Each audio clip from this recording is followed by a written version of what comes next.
السلام علیکم ورحمۃ اللہ وبرکاتہ. کیا حال ہے آپ سب کا؟ نحمده ونصلی علی رسولہ الکریم، اما بعد فاعوذ باللہ من الشیطان الرجیم، بسم اللہ الرحمن الرحیم. رب اشرح لی صدری ویسر لی امری واحلل عقدۃ من لسانی یفقہوا قولی. رمضان کے لیے تیار ہیں؟ اچھا یہ بتائیے، آپ لوگوں نے کتاب کلاس میں شروع کی ہے شہر رمضان؟ کس کس طرح تیاری کی جاتی؟ پلاننگ کرنی ہے اور کیا کرنا ہے؟ گھر کی صفائی کرنی ہے. اور اس لیے میں ریکمینڈ کروں گی کہ سسٹمیٹیکلی سوچنے کے لیے آپ اس کتاب کا مطالعہ خود بھی کریں اور دوسروں کو بھی ساتھ شریک کریں.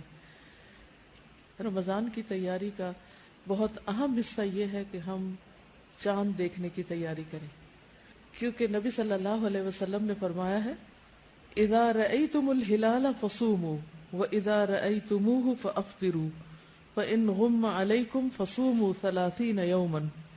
جب تم رمضان کا چاند دیکھو تو روزہ رکھو، اور جب شوال کا چاند دیکھو تو روزہ افطار کرو، اور اگر مطلع ابر آلود ہو تو 30 روزے پورے کر لو.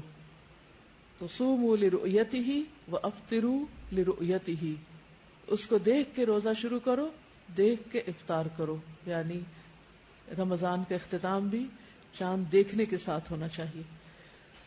تو ہمیں رمضان کا استقبال کرنا ہے چاند دیکھنے کے ساتھ، اور اس کے لیے آج آپ اپنے سب گھر والوں سمیت کوشش کریں گے کہ چاند کو دیکھ کر روزہ رکھیں. اور جب دیکھیں تو نیت اور سوچ یہ ہونی چاہیے کہ میں اس وقت نبی صلی اللہ علیہ وسلم کے حکم پر عمل کر رہی ہوں. بہت سے ذہنوں میں یہ سوال پیدا ہوتا ہے کہ سعودی عرب میں روزہ ہو گیا ہے، کینیڈا میں روزہ ہو گیا، دبئی میں روزہ ہو گیا ہے، آخر ہمیں کیا ہے، ہمارا روزہ کیوں نہیں ہوا؟ اس کی وجہ یہ ہے کہ ہم نے ابھی چاند نہیں دیکھا. تو چاند دیکھے بغیر ہمیں روزہ نہیں رکھنا. تو پہلی چیز کیا ہے؟ ہمیں چاند دیکھنا ہے، چاند دیکھنا ہے.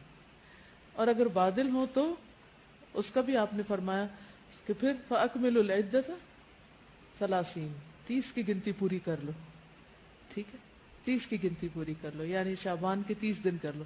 تو ہمارا 30واں دن شروع ہو چکا ہے. تو اب اس کے بعد 31واں کوئی نہیں ہے. تو کل ویسے تو روزہ ہوگا ہی، تو اس کو فار گرانٹیڈ نہیں لیں کہ کل روزہ ہے تو روزہ رکھ لیں گے، سب رکھ رہے ہیں ہم بھی رکھ لیں گے. تو اس کو سنت کے مطابق شروع کریں.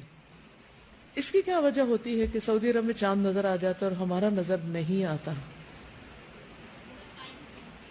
ٹائم زون کا فرق ہونے کے علاوہ آپ دیکھیے کہ چاند کب دکھتا ہے؟ جب سورج ہوتا ہے یا نہیں ہوتا؟ نہیں ہوتا. سعودی عرب میں سورج ہم سے 2 گھنٹے بعد غروب ہوتا ہے، یہ معلوم ہے نا آپ کو؟ یعنی 2 آورز کا ڈفرنس ہے، ٹائم ڈفرنس.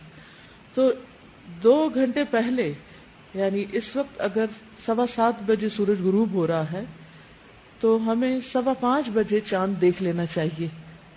نظر آئے گا؟ کس کس کو نظر آئے گا 5:15 بجے چاند؟ نہیں نظر آئے گا. لیکن بائی دا ٹائم چاند سعودی عرب تک پہنچے گا تو وہاں کیا ہو چکا ہوگا؟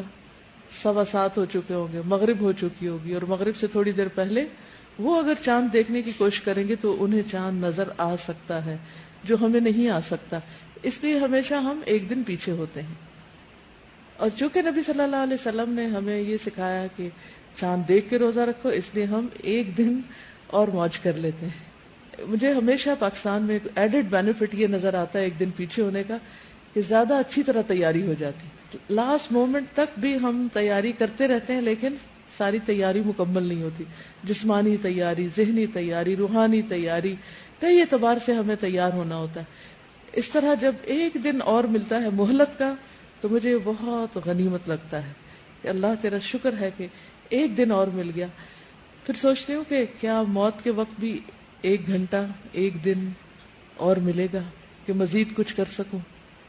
تو اس کے لیے مجھے آج ہی کچھ کرنا ہے.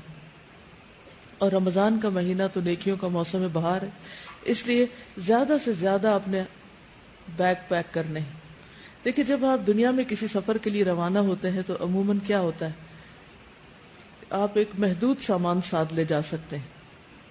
مختلف فلائٹس پر 20 kgs 25 kgs 30 kgs کی اجازت ہوتی. کچھ فلائٹس پر 2 بیگ لے جانے کی اجازت ہوتی، کچھ پر اسٹرکٹلی صرف 1 بیگ لے جا سکتے ہیں. اب اگر آپ 2 مہینے کے لیے ٹریول کر رہے ہیں تو 1 بیگ میں کیا کچھ لے کے جا سکتے ہیں؟ کتنا کچھ زیادہ نہیں لے جایا جا سکتا، اور بہت سلیکشن کرنی پڑتی. لیکن آخرت کے لیے جب آپ کو اپنے نیکیوں کے بیگ بھرنے، اپنے سوٹ کیسز پیک کرنے ہیں، تو کوئی لمٹ ہے وزن کی؟ ہے کچھ نہیں. دنیا میں اگر آپ نے کچھ پیک نہیں کیا ہوتا تو کیا منزل پہ جا کر آپ کو مل جاتا ہے؟ مل جاتا ہے. مثلا یہاں سے اگر آپ دبئی جا رہے ہیں تو پاکستان سے زیادہ اچھی چیزیں مل جائیں گی. آپ اپنا ٹوتھ پیسٹ لے جانا بھول گئے، آپ ٹوتھ برش لے جانا بھول گئے، آپ ٹاول لے جانا بھول گئے، وغیرہ وغیرہ، تو کیا ہوگا؟ آپ ہمیشہ یہ سوچتے ہیں اچھا نہیں بھی سامان رکھا جا سکتا تو کوئی بات نہیں، وہاں پہنچ کر اور نئی چیزیں لے لیں گے، اچھی چیزیں لے لیں گے. تو آپ کو کوئی غم نہیں ہوتا گھر پہ چیزیں رہنے کا، کیونکہ وہ گھر پہ ہی چھٹی ہوتی. لیکن آخرت کے بیگ میں، آخرت کے سوٹ کیس میں اگر آپ نے چیزیں نہیں رکھی پوری، تو کیا وہاں آپ کو کچھ مل سکے گا؟ کوئی اور دے دے گا جس چیز کی ضرورت ہوگی؟ نہیں، وہ آپ کو یہیں سے لے کے جانا ہے. تو اس لیے ایسا موسم بہار اور ایسی سیلز کا سیزن آ گیا ہے کہ جس میں چھوٹی چھوٹی نیکیوں پر بے شمار اجر ہے. خوب بیگ بھر لے، اور اس کے لیے چست چاقو چوبند ہو جائیں، کمر باندھ لیں، گیٹ ریڈی. ٹھیک؟ اور کیا کیا کرنا ہے آپ کو، اس کا آپ کو اس کتاب سے کرنے کے کام کے تحت بہت کچھ مل جائے گا.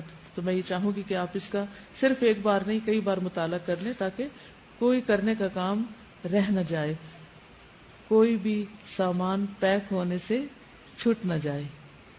آخرت کا سفر تو ہمارا ہر وقت جاری ہی جاری ہے.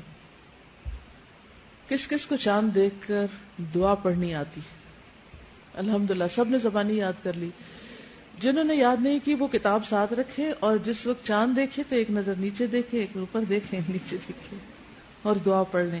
اللہم اہللہ علینا بالیمن والایمان والسلامت والاسلام ربی وربک اللہ. یا اللہ ہم پر یہ چاند امن، ایمان، سلامتی اور اسلام کے ساتھ طلوع فرما. اے چاند میرا اور تیرا رب اللہ ہے. یعنی ہمارے اور چاند کے بیچ میں ایک چیز کامن ہے کہ دونوں کا رب اللہ ہے. یعنی چاند ہمارا رب نہیں، کیونکہ کچھ قومیں چاند، ستارے، سورج ان چیزوں کو پوجتی ہیں، تو ہم ان کو نہیں پوجتے. یہ تو صرف اللہ کی نشانیاں ہیں جو ہمیں اوقات بتانے کے لیے اور دیگر فائدوں کے لیے دکھائی گئی ہیں، ورنہ اصل چیز یہ ہے کہ ہم سب کا رب اللہ ہے. جیسے ابراہیم علیہ السلام نے چمکتے چاند کو دیکھ کر سوچا کہ شاید یہ رب ہو، لیکن جب غروب ہوا تو کہا کہ یہ رب نہیں ہو سکتا، تو وہ رب نہیں. دوسری دعا ہے اللہ اکبر اللہم اہلہ علینا بالامن والایمان والسلامت والاسلام والتوفیق لما تحب وترضى ربنا وربک اللہ. اللہ سب سے بڑا ہے. اے اللہ یہ چاند ہم پر امن، ایمان، سلامتی اور اسلام کے ساتھ طلوع فرما، اور اس چیز کی توفیق کے ساتھ جس کو تو پسند کرتا ہے. یعنی ہمیں اس مہینے میں ایسے کام کرنے کی توفیق دے، اور نہ صرف یہ کہ اس مہینے میں بلکہ سال کے ہر مہینے میں، کہ جس سے اللہ سبحانہ وتعالی راضی ہو جائیں. ہمارا اور تیرا رب اللہ ہے. تو اللہ کرے ہمارا یہ رمضان گزشتہ تمام رمضانوں سے بہت ہی بہترین ہو.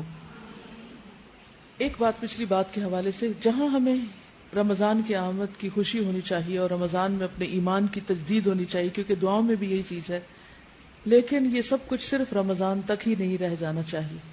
کسی کا قول ہے بئس القوم لا یعرفون اللہ الا فی رمضان. کتنے برے ہیں وہ لوگ جو اللہ کو صرف رمضان میں پہچانتے ہیں، اللہ کی طرف صرف رمضان میں رغبت کرتے ہیں. تو ہمیں سارا سال رمضان کی طرح اللہ سبحانہ وتعالیٰ کی طرف رجوع کرتے رہنا ہے. ٹھیک ہے؟ اور ہو سکتا ہے آپ سوچتے ہو کہ اتوار کے دن کیوں بلا لیا گیا ہے اور ہماری اب کوئی چھٹی نہیں. تو آپ دیکھیں کہ پورا رمضان روزے کی چھٹی ہے کہیں؟ تو پھر جب روزے کی چھٹی نہیں تو قرآن پڑھنے کی بھی چھٹی نہیں. ٹھیک ہے؟ تو ہم رمضان کا استقبال چھٹی نہ منا کر رہے ہیں انشاءاللہ. یہ بھی تیاری کا ایک حصہ ہے. تیاری سے مراد صرف کپڑے دھونے اور گھر صاف کرنے کی تیاری نہیں، تیاری سے مراد روحانی تیاری بھی ہے کہ ہم واقعی رمضان میں کچھ کر سکیں. ٹھیک ہے. وآخر دعوانا ان الحمد للہ رب العالمین. السلام علیکم ورحمۃ اللہ وبرکاتہ.